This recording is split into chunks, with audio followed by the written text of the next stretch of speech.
Last day in Boston. On to Salem. We're going to Salem. I'll see the witches. And what? And we're gonna go to. And then what? We're gonna go to some beach. And then what? We're gonna go squatching. And then what?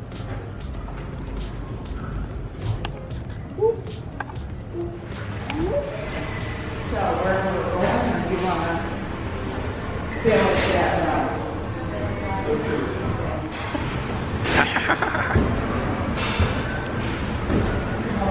Look at the valet. Do it. Look at the car. Should we go outside, Mike? Maybe.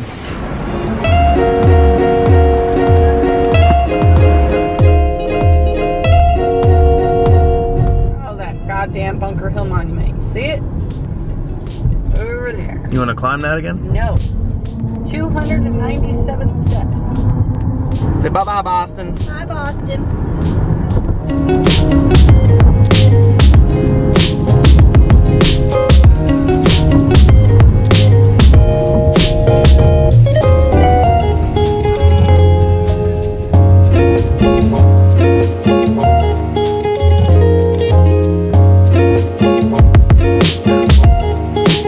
You gotta leave.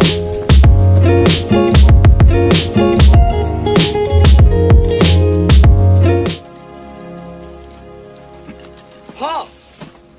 Who are you? Max.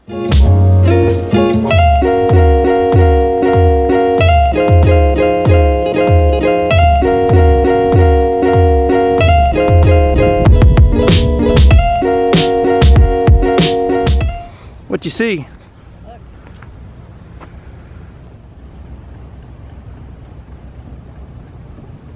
Now where we going next? We are going to 4 Ocean Avenue. What's that? That's where Max's house was in Hocus Pocus.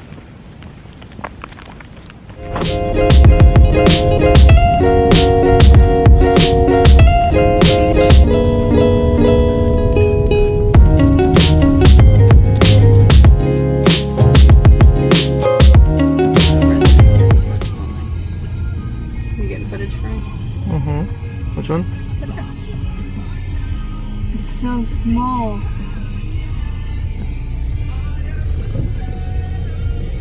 Hocus Mocus. Hocus Pocus house. Resident parking area. That's so cool.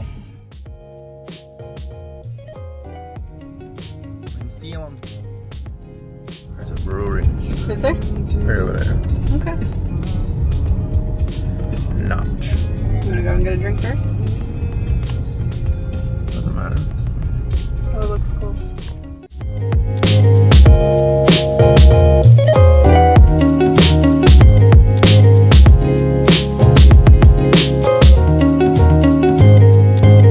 There's a hotel. What is it? Hawthorne? Hawthorne. The Hogthorn? Where is the parking? It's behind. Right there.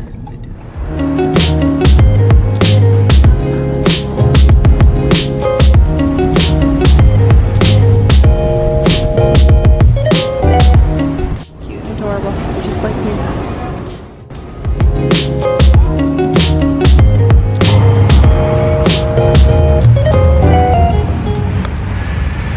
Get a drink.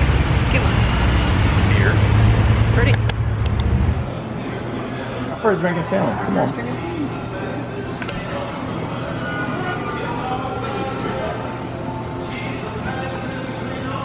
Did you see who's on top of the keg over there?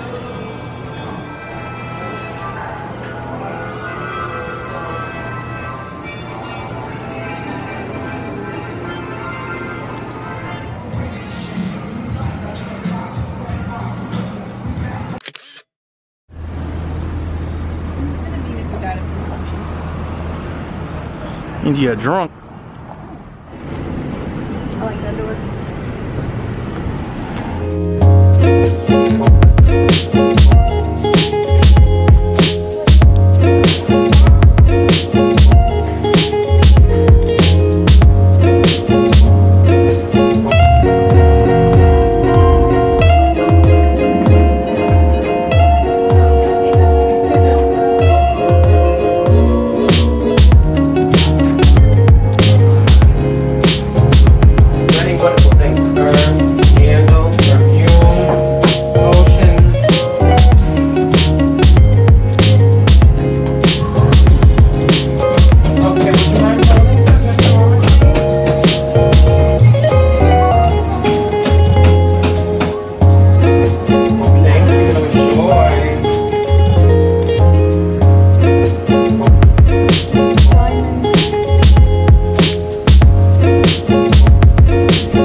pressed to death? How'd you like to be pressed to death?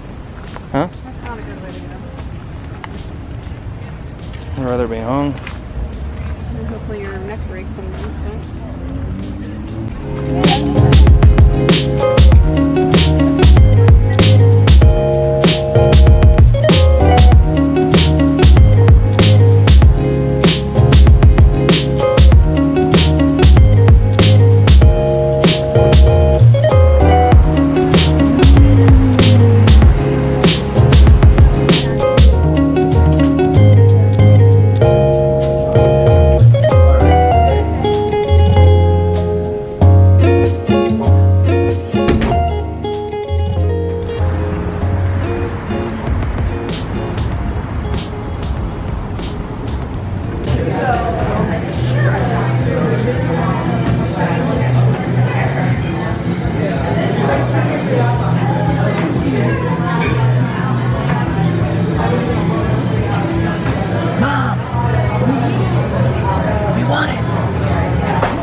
We go to the graveyard just to mix the stuff and we'll throw in.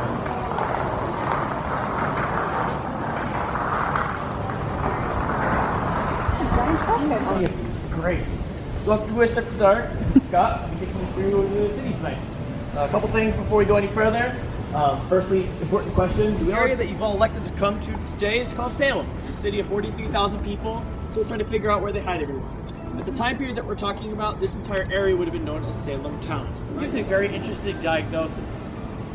First, he says this is no natural disease or an epileptic fit that I've ever seen before. It appears that the young girls are under evil hand. It appears to be witchcraft. The tree doesn't look so hot, does it? No, not at all. Not even close. This tree is actually been struck by lightning, and quite a few times. What happened is he is on his ship in what used to be a wharf right here, an extension of the South River. With this, lightning hit the mast of his ship, went across the floorboards, out and through his chest, dies on impact. He is subsequently buried underneath this tree. The tree grows in spots where he is buried. The tree comes after. When he dies after being struck by lightning, he's the age of 22 years old. This tree gets struck by lightning every 22 years. You realize Caleb Pickman aged 22 years and then struck with lightning. If you'd like to guess me on this one, feel free. Go ahead and take a look. There you go. See it at the bottom. It's struck with lightning. And when it did, the people of Salem came by and they wanted to clean up the tree. To see, well, firstly, if they could clean it up, but also to see just how old the tree was. And after doing some dendrochronology to the tree, they found that that particular white oak that is sitting back there is at least 400 years old. And by my calculations, and probably by some of yours too, that makes that a living witness to the events of 1692. And in fact, this year we're celebrating the 325th anniversary. I have to talk about dying for a minute, so I don't want to freak anybody out. So, looking right here, this is the Puritan idea of the afterlife. A skull is typically associated with pirates, typically means death or danger, and yes, there was piracy in the 17th century.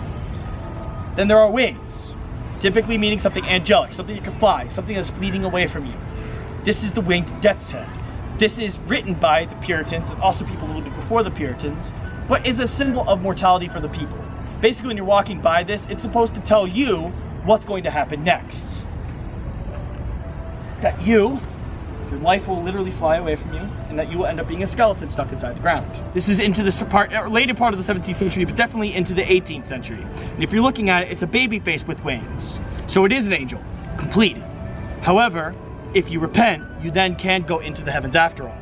So you're not stuck inside the ground after all. That's a lot cheerier than what we talked about right here, isn't it?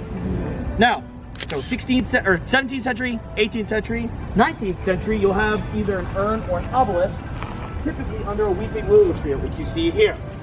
When you're looking, the urn is typically indicative of the vessel of the soul, and the weeping willow tree is the sorrow of death. Basically, when you die, you get stuck into the ground and you come back out as a really cool tree. That's actually really beautiful if you think about it long enough. It's kind of like reincarnation. John Hawthorne in the 1870s gets a horrible reputation. People looked through some of the older court records and they came up with an idea. He was talking about everybody but himself being a witch. He thought of himself as being the right hand of God, doing God's work, that he had to be the hanging judge. They threw this nickname at him. And immediately what happens is people go to the museums, they hear about this guy called John Hawthorne, this evil judge, and they come by and they see his headstone. And they have a little bit of anger in their hearts. So they say to themselves, I have it. I'm gonna throw a rock at his headstone. And they do. And maybe they'll come by and they'll say, ew, you're mean, spit on it. And people that are drinking enough, we actually have a record of people that have peed on this. So do not touch the actual headstone. It's pure cooties.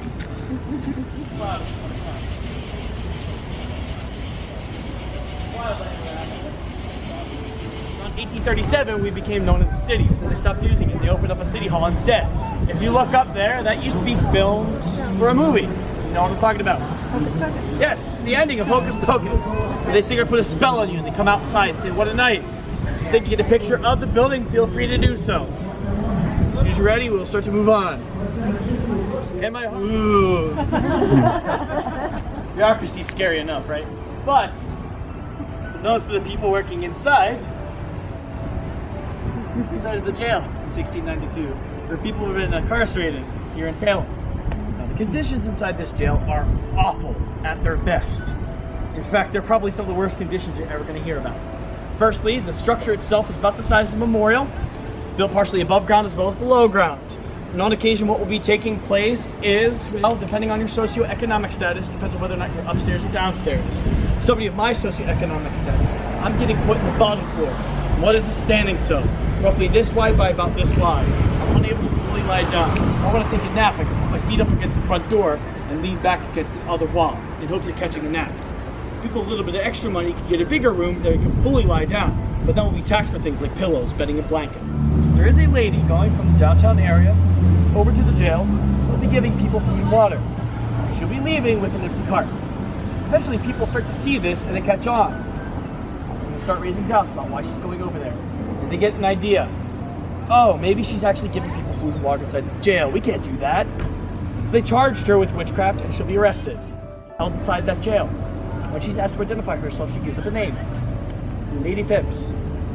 Now, if you remember inside the graveyard, we talked about the gentleman who would be the governor of the Massachusetts Bay Colony. His name is William Phipps. Congratulations, Salem, you got the governor's wife arrested for witchcraft. Oops. Immediately what she will do is come screaming back here and starts, well, talking about what's taking place. You are all hereby found guilty of the crime of witchcraft. I sentence you hags to be burned at the stake until you are deemed fit to re-enter society.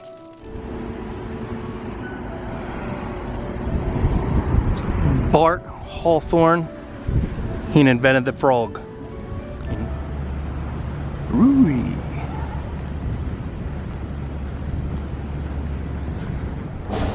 Got a good beer.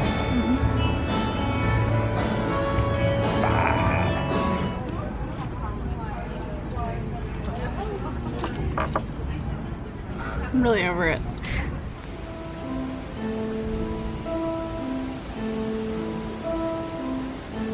It's the statue of Bob Quaker. He invented the instant oats. And it's a Salem Witch Museum. They were all guilty.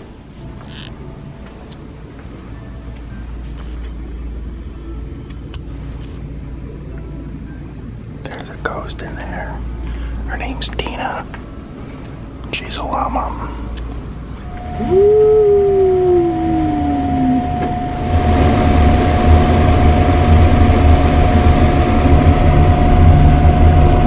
That's a ghost fan. There's ghosts in it.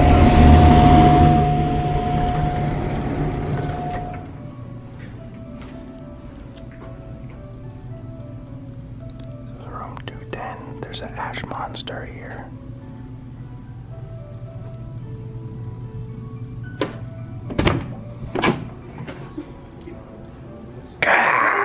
Changed. Ash monster.